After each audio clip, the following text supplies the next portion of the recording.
Pues bueno, este es de nuevo Noé Nieto. Vamos a hablar de Python. Eh, en una sesión anterior de Screencast, pues les hablé de un poquito de Python, una introducción, en donde se usa, que era Python, pues un lenguaje orientado a objetos, pero multiparadigma y multiplataforma, ¿no? Corre en muchas diferentes arquitecturas. Puede correr en Windows, Unix, que es macOS, BSD, Linux, por supuesto, ¿no? Eh, eh, ya habíamos visto el temario, ahora vamos a entrar un poquito directo a los tipos de datos básicos, pero antes de entrar a todo este tipo de cosas eh, que están bastante interesantes, me gustaría hablarles un poco de la terminal eh, o el modo interactivo de Python. En este curso no les voy a enseñar ningún editor de texto ni ningún IDE o entorno integrado de desarrollo. Eh, Muchos de los que vienen del mundo Windows están acostumbrados a que hay un programita que picándole botones les hace todo, ¿no? Eh, Estoy seguro que van a encontrar muchos IDEs en Python, hay varios, uno se llama Wing IDE, Wing IDE, no sé cómo ponerlo, les voy a poner la, la página. Uno muy bueno es Wing IDE, Wing IDE, este mero. Es un editor integrado de desarrollo hecho en Python y hecho especialmente para Python. Trae muchas cosas interesantes. Funciona en Windows, Mac OS y Linux. Hay otro que se llama PyCharm. Vamos a buscar en Google. PyCharm. Eh, este es un IDE especial para Python y Django. Realmente este nunca lo he utilizado, me han dado ganas, pero este, pues no lo he utilizado, ¿no? Otro es Zaptana, que es una versión modificada del Eclipse, eh, Eclipse, como lo verán, pues es Eclipse, pero con varios plugins para desarrollo en Python, ¿no?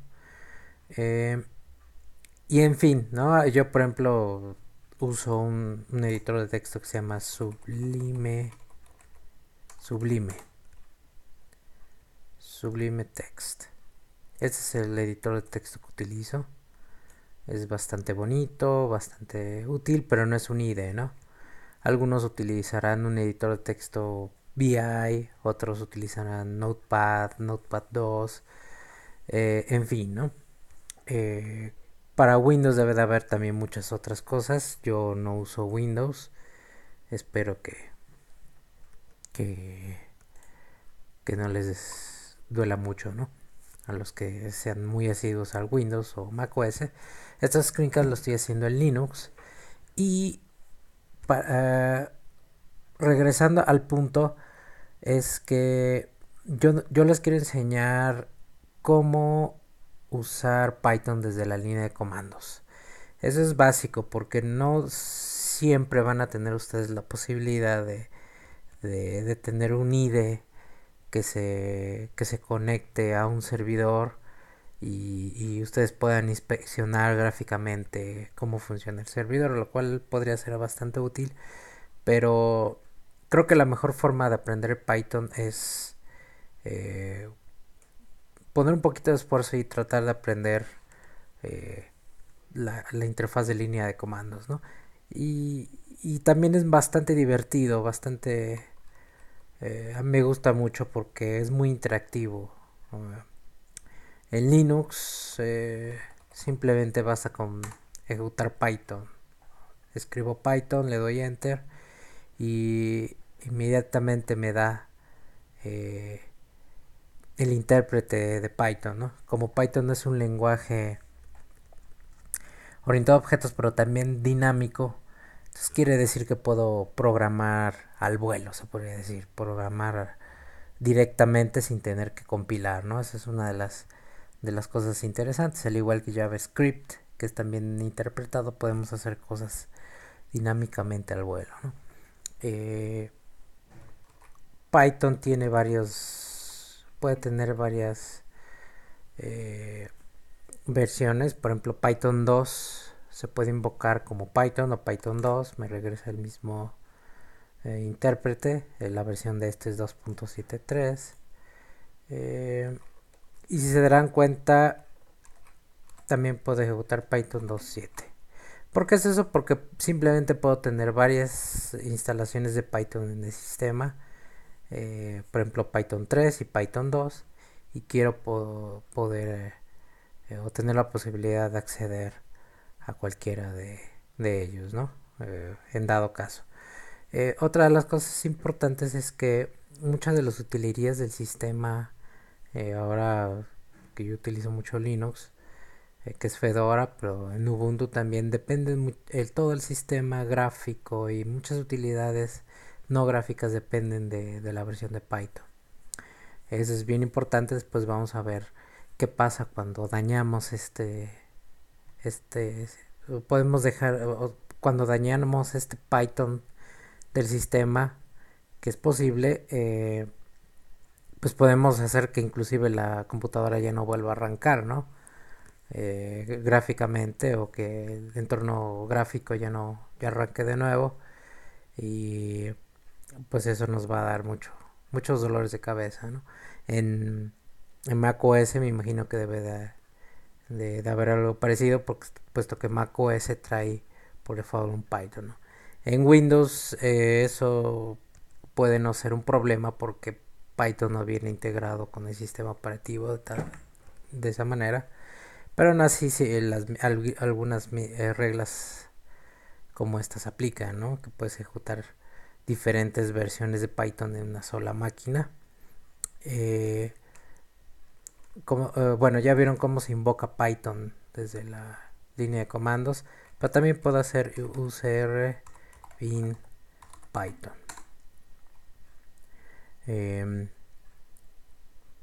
¿Qué más les podría enseñar de la línea de comandos? Para entrar, vamos a limpiarla. Para entrar, pues en Unix pueden poner control D para salir. Control en Windows tendrían que poner control Z. Si pongo control Z aquí en Linux, eso significa otra cosa, ¿no? Tengo que matar. Eso significa que se fue al background. Lo puedo matar o lo regreso acá, ¿no? Salgo. Pero también hay otra que se llama exit. Miren, exit es una función y me saca del intérprete de Python, ¿no? Esto lo van a ver ustedes en Unix mucho, control D para salir. No nada más en Python, sino en otros intérpretes, ¿no? Otra cosa interesante es que la primera lo que muchos hacen al iniciar a jugar con Python es usarlo como una calculadora. Entonces esto es muy fácil. 1 más 1 es 2. 2 por 2, 4. 1 por 0, 0. 1 más 0. Ustedes ya se imaginarán, ¿no? ¿Y qué pasa si divido por 0? Pues problemas, ¿no? Otra cosa que a muchos les confunde es esto. Estas tres signos de mayor que. No sé si estén dando cuenta que en cuanto voy ejecutando secuencias o instrucciones en Python, me da este simbolito, ese es el prompt, me está diciendo el intérprete de Python cuál es la siguiente instrucción, ¿no? Entonces, a lo largo de este curso, de este screencast, ustedes van a ver mucho este tipo de de, de ejemplos. Y por ejemplo, esta sería una sesión. A es igual a 1, A más A por al cuadrado y A es igual a 0, falso, ¿no? Entonces yo tomo un editor de texto, editar, copiar. Por ejemplo, copio esta región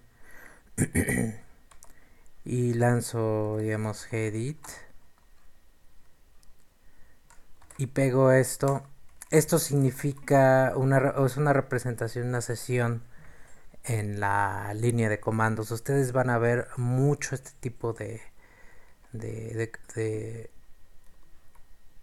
en la documentación de ciertos programas. Por ejemplo, por ejemplo, docs. No.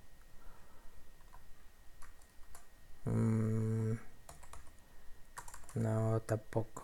Así, Python Package Index.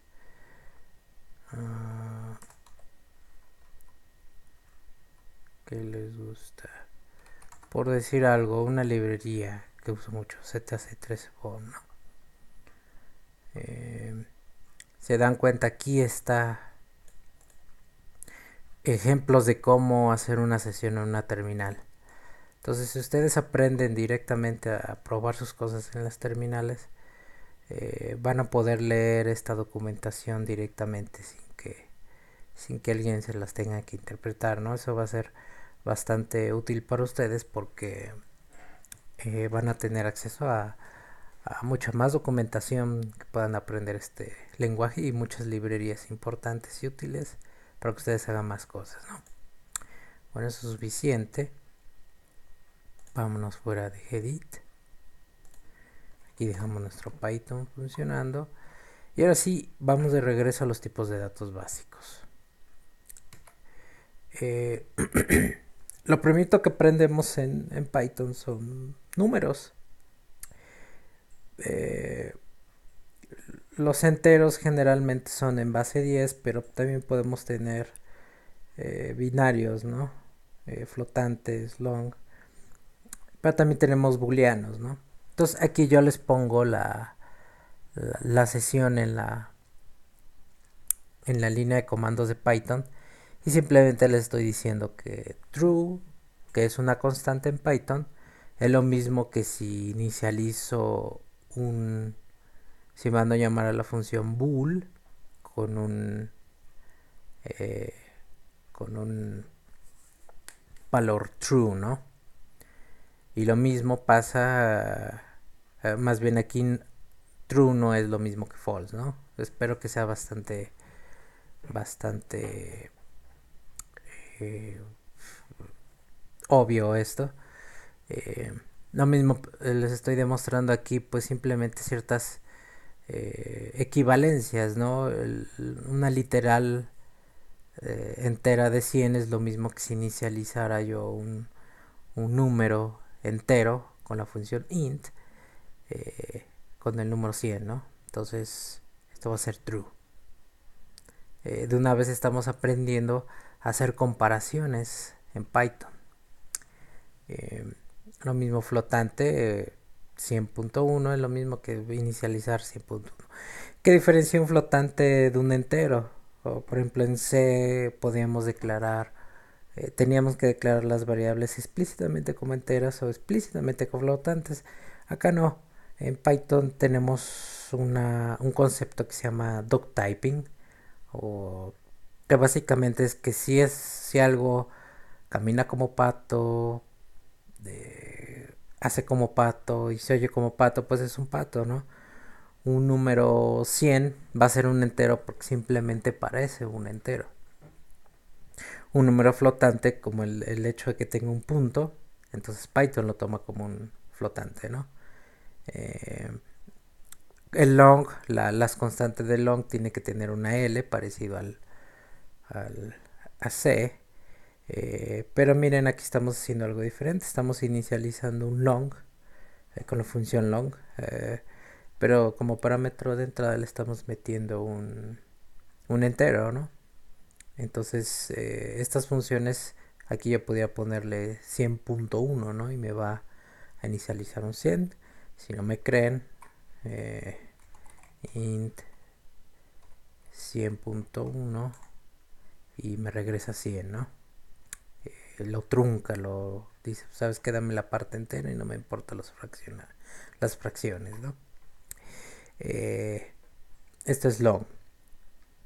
Aquí empieza, a partir de aquí estoy empezando a hacer algo eh, que lo van a ver en los próximos slides, es que las equivalencias en Python, ¿no? Un número 10 entero es equivalente a un número 10 flotante que un número 10 long. Esta comparación equivale a true, ¿no? 10, vamos a poner el otro 20, es lo mismo como que 20.0, sí, y lo mismo que 20 long, sí. Entonces vamos adelantando y ahorita vamos.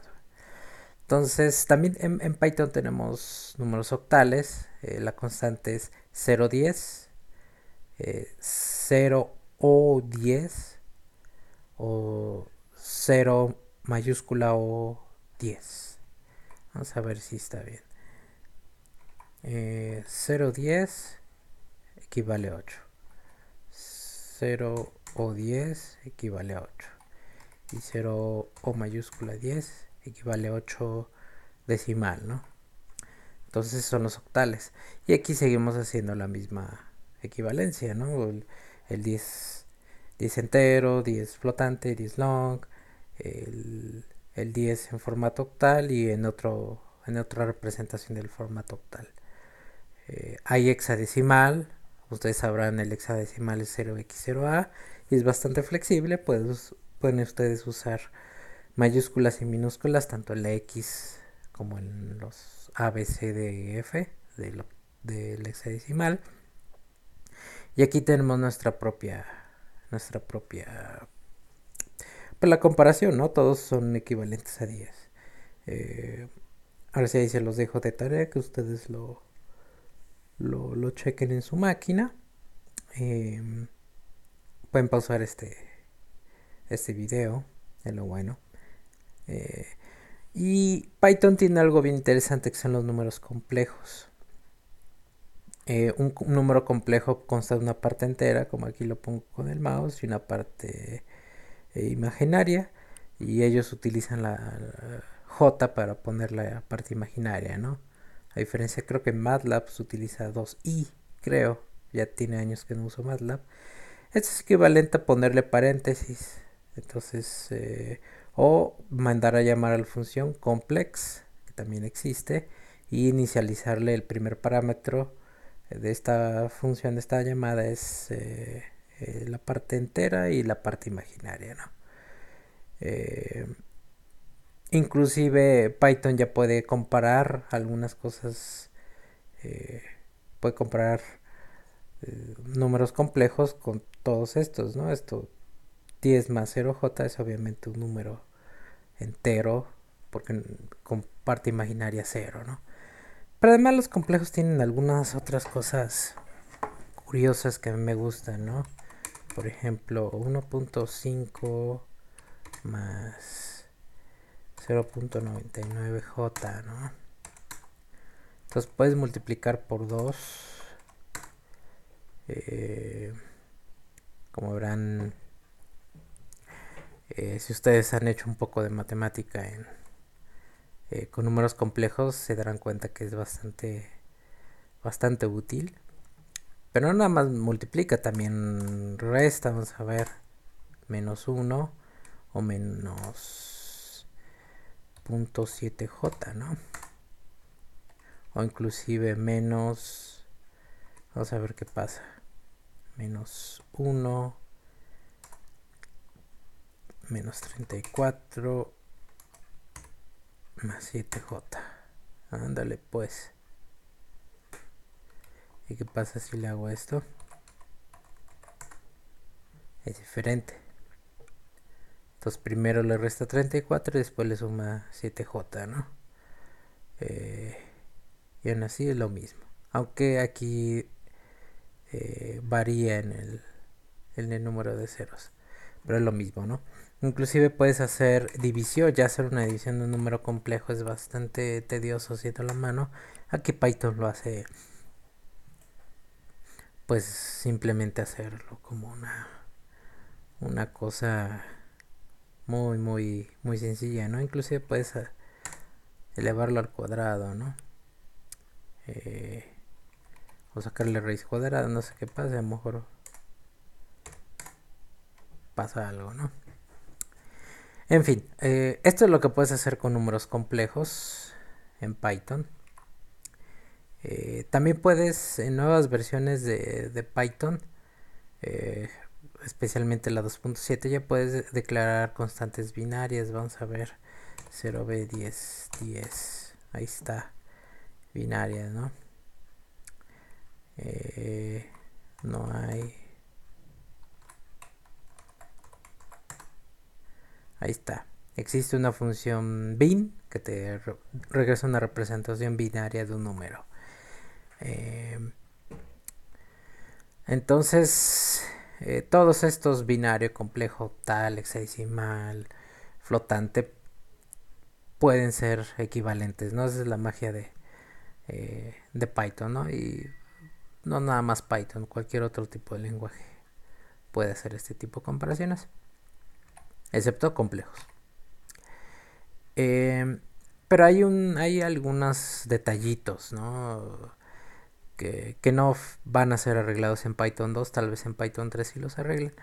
No nada más oct y hex, que son las funciones que regresan un número octal o hexadecimal, sino también bin. Cuando las llamas, regresan una representación del número en formato string. Es bien importante porque si tú declaras una literal octal, no va a ser lo mismo que cuando mandes a llamar octal o oct, ¿no? Por eso esta comparación es falsa.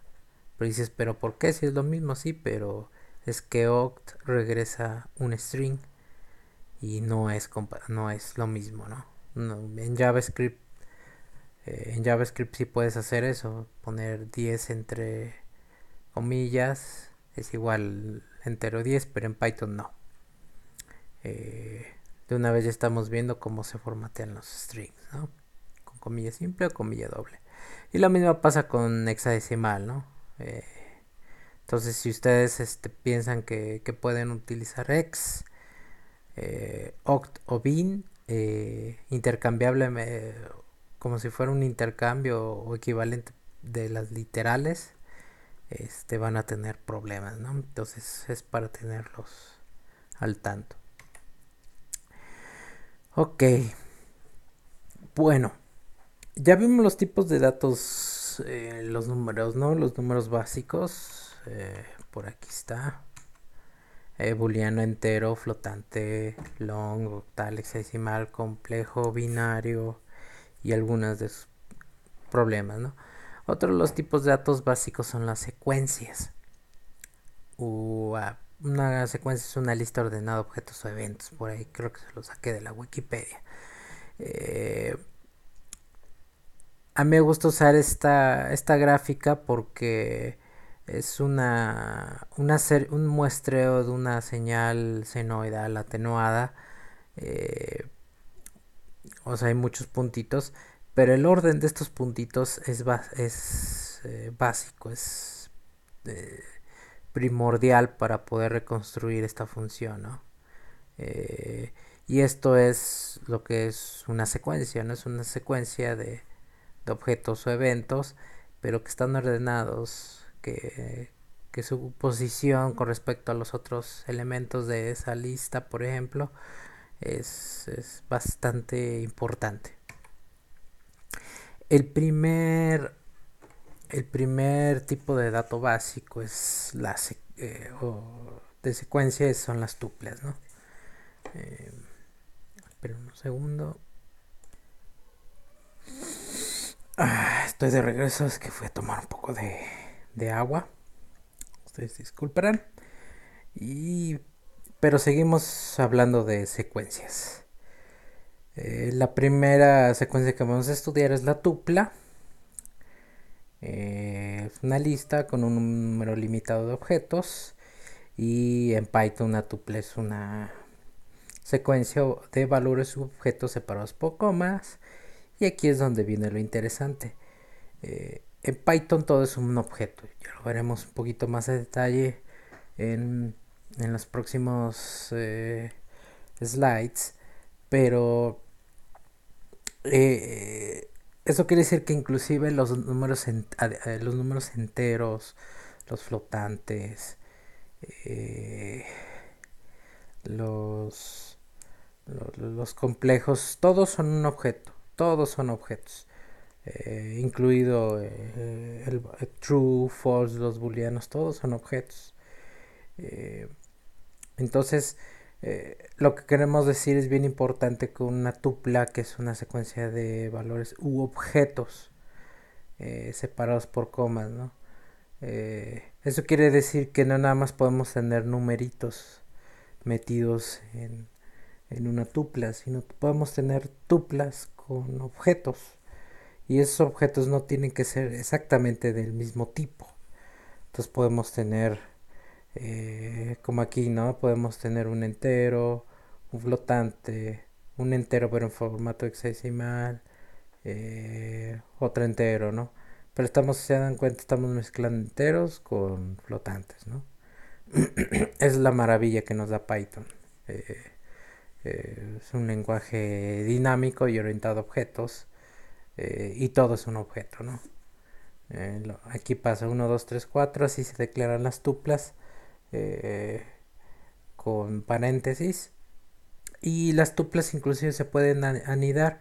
Recuerden, las tuplas también son objetos.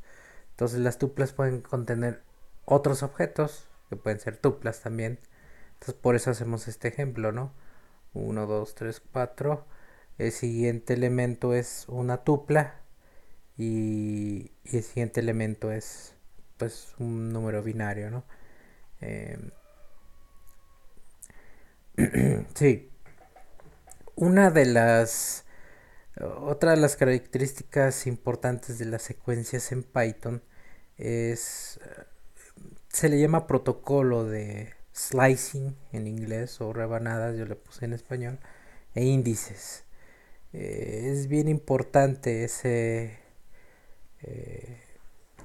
aprender, es sencillo de aprender esta idea de rebanadas e índices porque nos permite acceder a uno o a un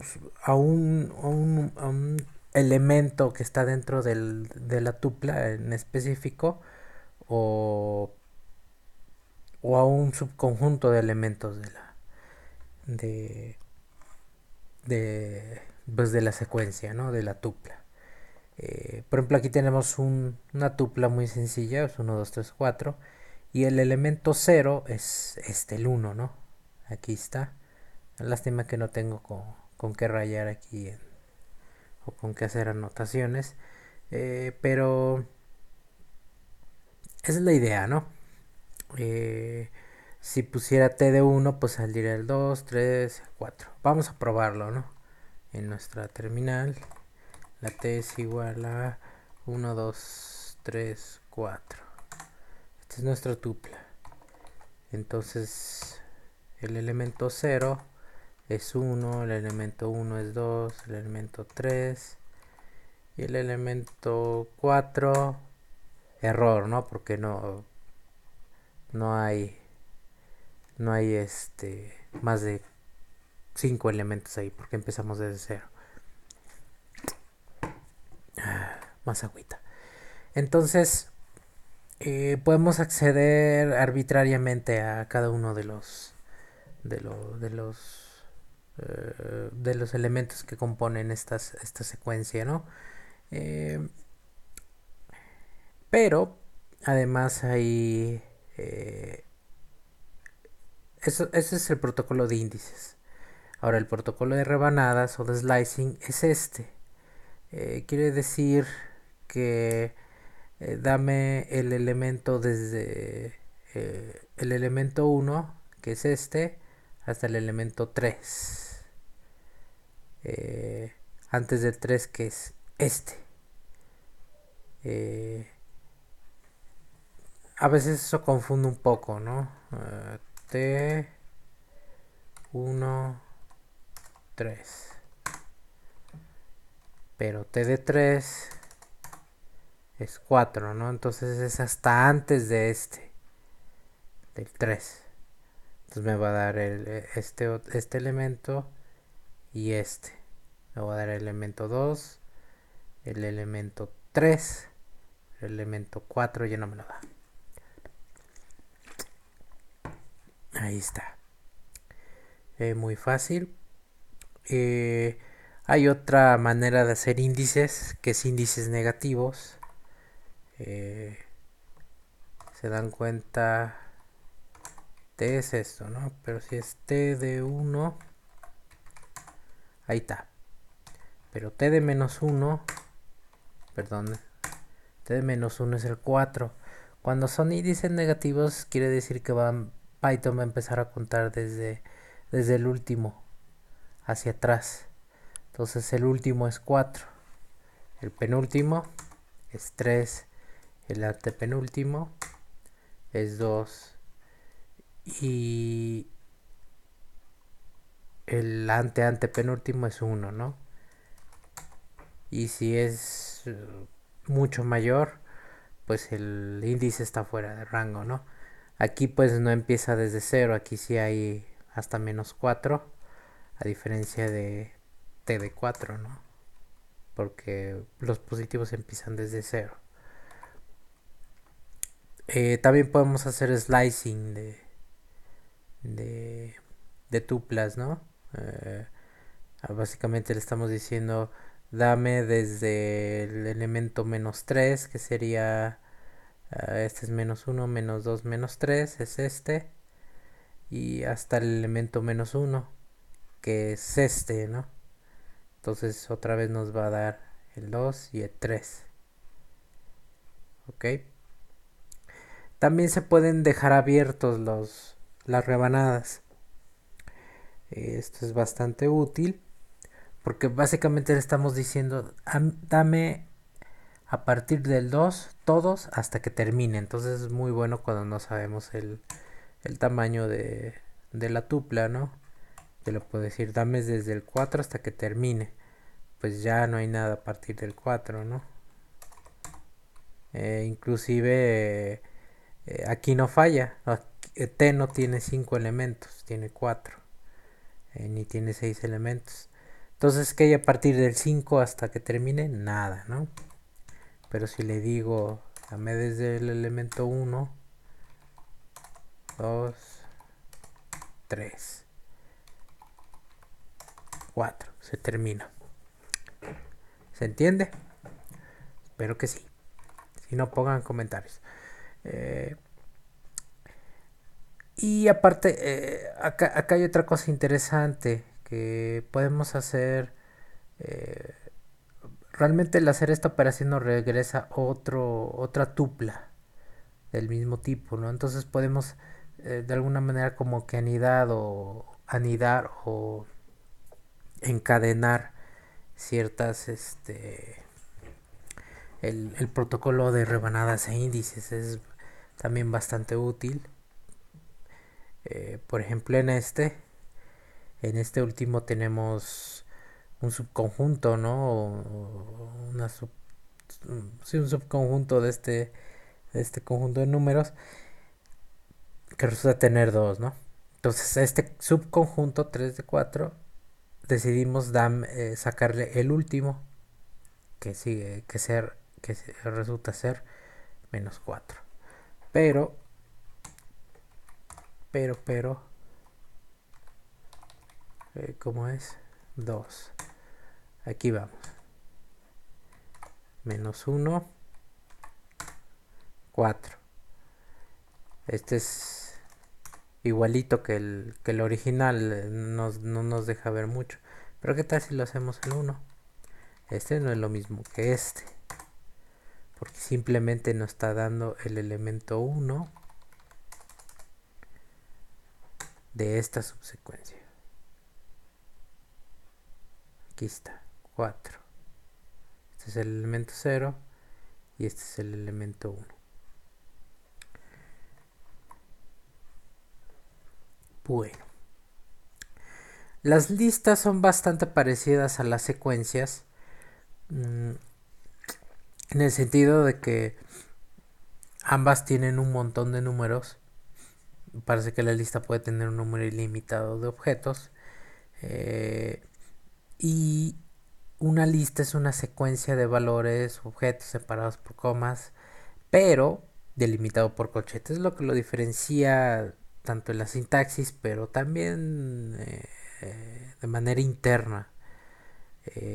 Acuérdense, aquí las tuplas tienen paréntesis, y aquí la lista tiene corchetes. Y eso es bien importante porque, por ejemplo, una T es esta, ¿no? Pero una L es igual a...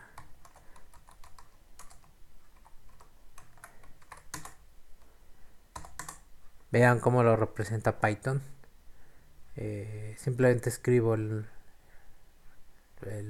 nombre de la variable y me lo representa, ¿no?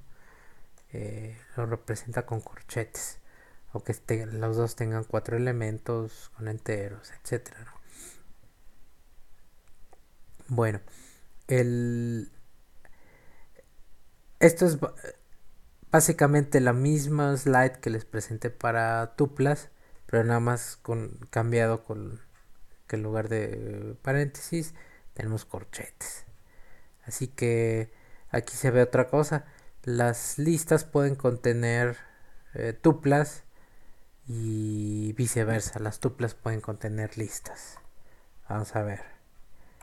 Vamos a ver si 1, 2, 3...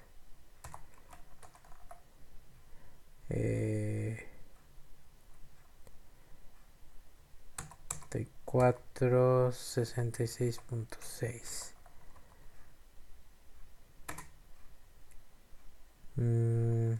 ¿Cuál se les ocurre? 4 y 5. Ahí está. Esta es una tuplanidad T. Entonces este T, el elemento 0 va a ser un 1, el 2, pero el 3 es otra tupla. Entonces, ¿cómo accedemos a los siguientes valores? Pues así. Bastante obvio, ¿no? Sin meterlos es que el índice de la tupla está fuera de rango, ¿no? Y ahora, ¿cómo sería con lista? Pues la lista sería algo parecido a esto. 1, 2, 3. Y puedo tener una tupla, por ejemplo. 466.7, para que vean que se puede poner varios. Perdón. 6, 8. Perdón, 5, 8. Entonces puede tener lo mismo. 0, 1, 2. Y el tercero es una tupla. Bastante bien. Pero también las tuplas pueden tener listas, por si se lo preguntaban. ¿Puede hacerlo Python? Sí, y ni siquiera suda. De 3, creo. Inclusive pueden tener más anidaciones. 1, 2.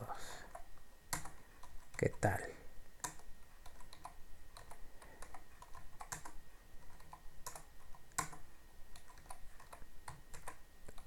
Uno. Tarán. Entonces, como se dan cuenta, son bastante flexibles. Ya son estructuras de datos bien, muy útiles. Las usan casi siempre si ustedes se dedican a programar en Python profesionalmente. Eh, y esas son las rebanadas y los índices son igualitos, son las mismas reglas y es lo bueno de aprender. Por eso le llaman protocolos, porque son protocolos para las secuencias. Tanto la lista como la tupla son secuencias. ¿Y cuál es la diferencia entre ellos? Pues porque se ve muy, los dos son iguales, parece, ¿no? Nada más uno es corchetes y el otro con paréntesis. Bueno, pues diferencias y similitudes. Eh, Similitudes es que los dos son secuencias. Eh, Tienen valores uno detrás de otro y se pueden acceder por índices y además se importa el- la posición, ¿no? Las tuplas contienen cualquier tipo de valor, es un objeto, al igual que la lista. Y aquí van las diferencias. La tupla está delimitada por paréntesis y la lista delimitada por corchetes. Pero esta es la más importante. La tupla no es mutable y la lista sí. En ambos la posición es importante, aquí no la puse, pero eh, esto es lo crucial. Si alguna vez tiene una entrevista de trabajo y les preguntan, oye, ¿cuál es la diferencia entre tupla y lista? Estas dos son las principales. Eh, Delimitado por paréntesis, corchetes, pero la tupla no es mutable y la lista sí es mutable. ¿Y cómo vamos a demostrar eso? Aquí tengo un ejemplo. Eh, este es el ejemplo de tupla. Tenemos una tupla con 4 elementos y si quiero reasignar el elemento 1 y decirlo ya no va a valer 2, ahora es 27, pues vamos a tener un traceback. Si no me creen, t igual a 1. También los podemos definir así. Es un atajo. Entonces, t1 es este. Ahora yo creo que valgas 27. Pues no. No, señor, porque la tupla no soporta asignación de ítem, que es lo mismo que no es mutable.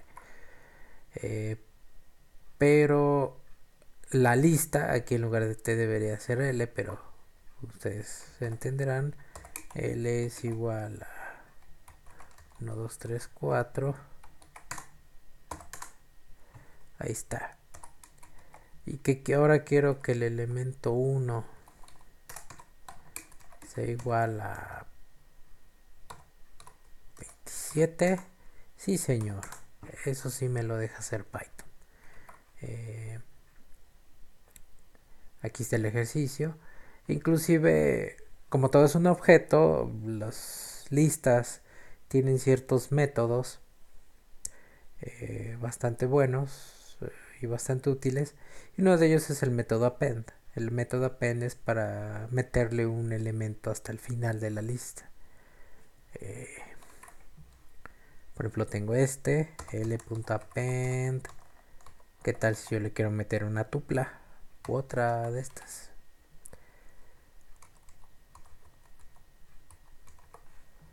¡Pum! Ahí está, señores. Append, tenemos insert. Este es l.insert. Aquí está el índice. Entonces va a insertar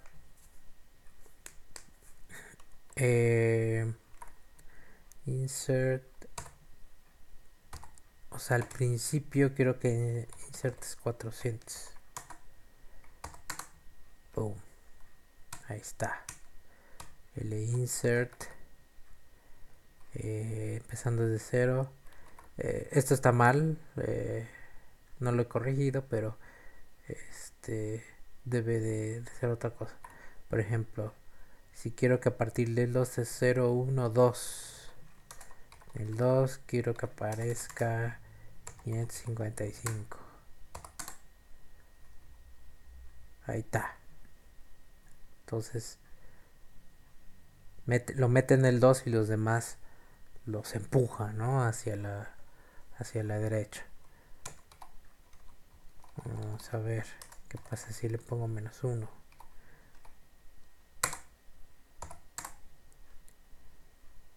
Ahí está. Pero funciona al revés.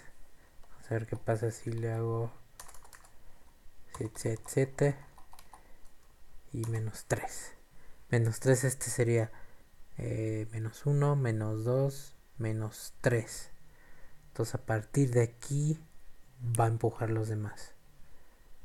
Digamos, el 4, a partir del 4 los empuja hacia la derecha. Exacto. Entonces, así es como funciona insert. L tiene un montón más de funciones. Hay una, después lo vamos a ver, pero se llama dir L y tiene append, count, extend, index, insert, pop, remove, reverse y sort. Después veremos estos. Los vamos a ver con un poquito más detalle. Miren, aquí está. Entonces, mientras que la tupla sigue aquí, que no quiere que la modifiques, en la lista podemos seguir haciendo más cosas, ¿no? La función pop nos saca el último elemento de la lista, ¿no? Como si fuera una pila. Vamos a ver. Pues vamos a sacar este último elemento, ¿no? Entonces, L pop. Boom. Entonces la lista sí es mutable, ¿no? Luego hay otro que se llama remove. Remove va a eliminar la primera instancia, creo que sí, se elimina la primera instancia que encuentra del valor que le estás dando. Por ejemplo, L append 23 y de nuevo para que haya otros. Ahí está.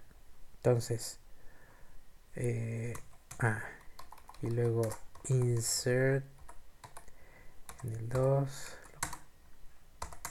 Ya, tenemos 23 por todos lados.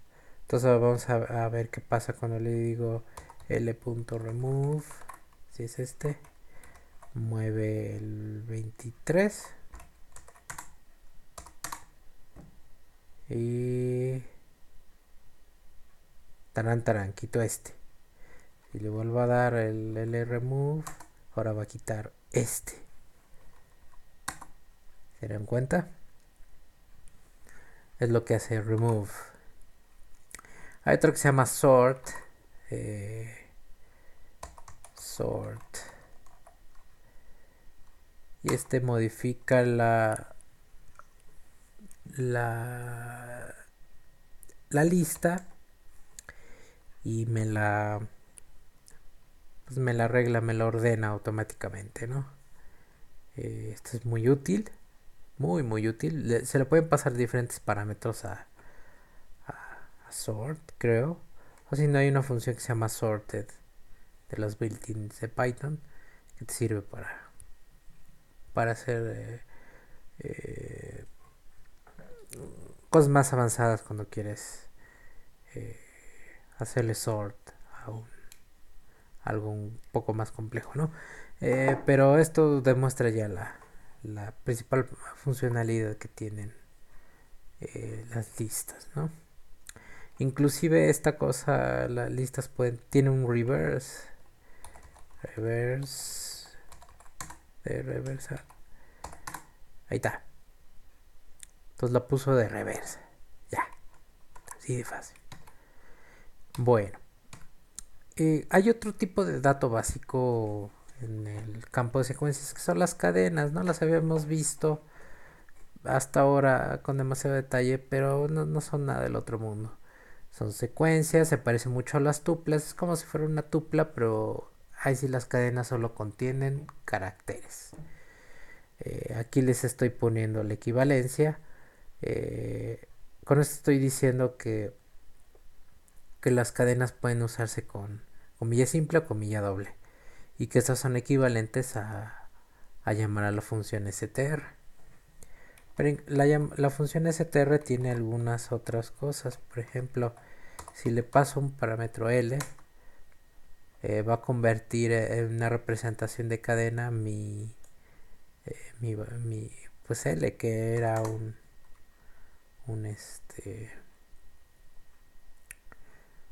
que es una lista, ¿no? L sort hace algo, ¿no? Pero str de L lo va a convertir en, y ahora ya no es una lista, y es una cadena, ¿no? String object has no attribute sort. La cadena más clásica es el hola mundo, que puedes hacerlo con comilla simples o comilla doble. Pero aquí hay algo interesante. Cuando estás utilizando comilla doble, entonces puedes utilizar comillas simples adentro de las comillas dobles sin tener que estar te preocupando por dónde empieza a poner o por dónde acaba cada una.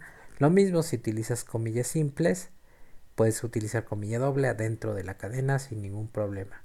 Pero ¿qué pasa si necesitas utilizar comillas simples dentro de una cadena delimitada por comillas simples? Pues usas el método de escape, ¿no? Aquí les estoy poniendo algunos ejemplos.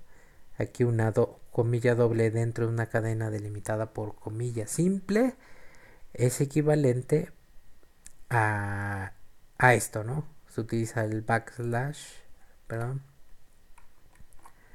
esto.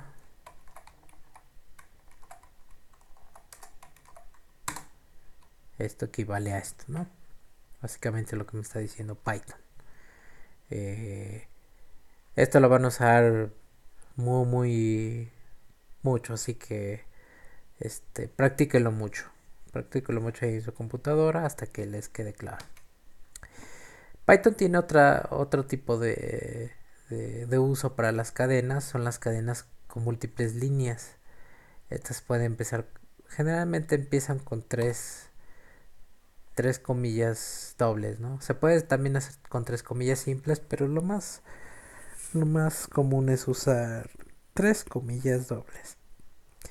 Y lo interesante es que ahí las cadenas con múltiples líneas pueden contener comilla doble y comilla simple sin problemas y también múltiples líneas.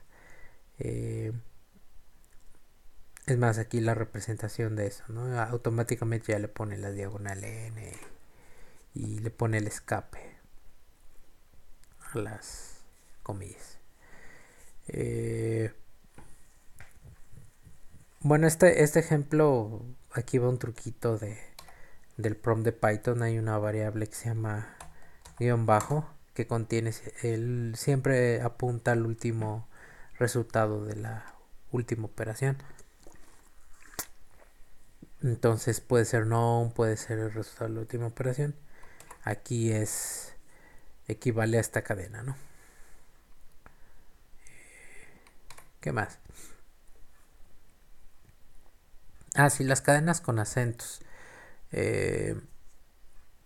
Por desgracia hay todo un desastre en la industria, en toda la informática acerca de cómo representar acentos, porque pues normalmente lo que siempre nos enseñan es el código ASCII, pero el código ASCII nos sirve para representar caracteres en chino, caracteres en japonés o inclusive algunos tipos de caracteres que usamos en el español. Entonces viene dos conceptos con los que eh,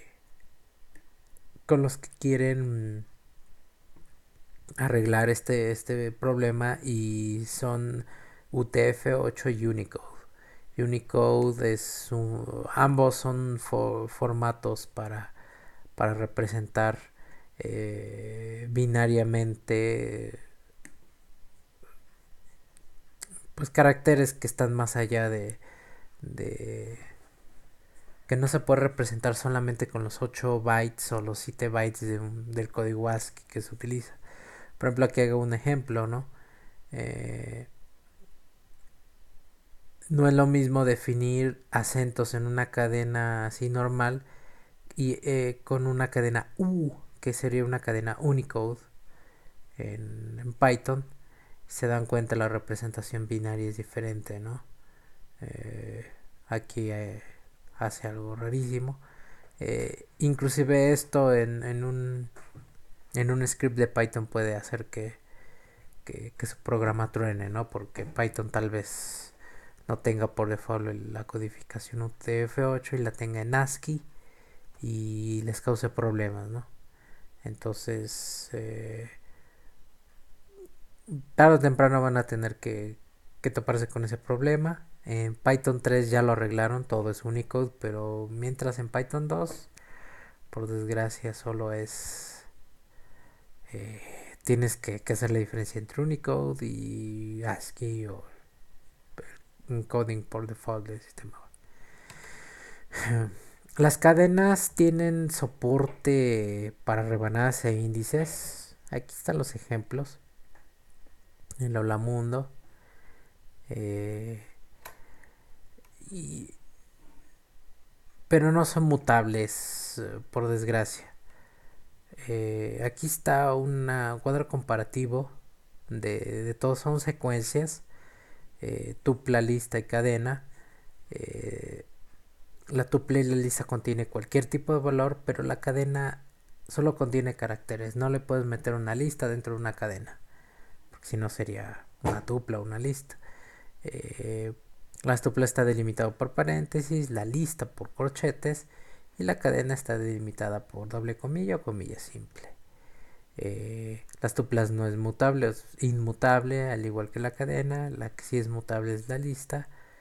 Y en todas la posición es importante, definitivamente. Bueno, vamos al último tipo de dato básico, ya para terminar este screencast de hoy. Y este tipo este va a ser el diccionario. Este es un poquito diferente a la lista o a la tupla, porque la lista y la tupla solamente contiene valores u objetos llanos, así. Pero aquí en el diccionario son secuencias de valores indexados por una llave, entonces siempre va a haber una correspondencia entre una llave y un valor, key y value. Eso es bien importante, se parece como que una base de datos chiquita en memoria, podría verse de esa manera, y muy sencilla, ¿no? Sintácticamente se delimita por las llaves, hasta eso. Y una cosa importante es que las llaves, no los valores, las llaves de los diccionarios deben ser objetos inmutables. O sea que no puedes poner una lista como una llave de un diccionario. Pero sí puedes poner una tupla o una cadena o un entero con como llave de un diccionario.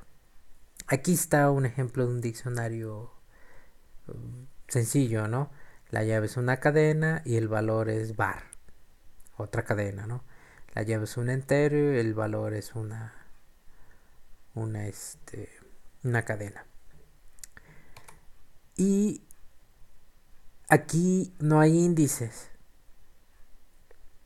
Realmente hay ni slicing, pero se utiliza el mismo concepto de slicing y índices que usamos en las otras secuencias para poder acceder a los elementos indexados, ¿no? A las correspondencias de llave valor.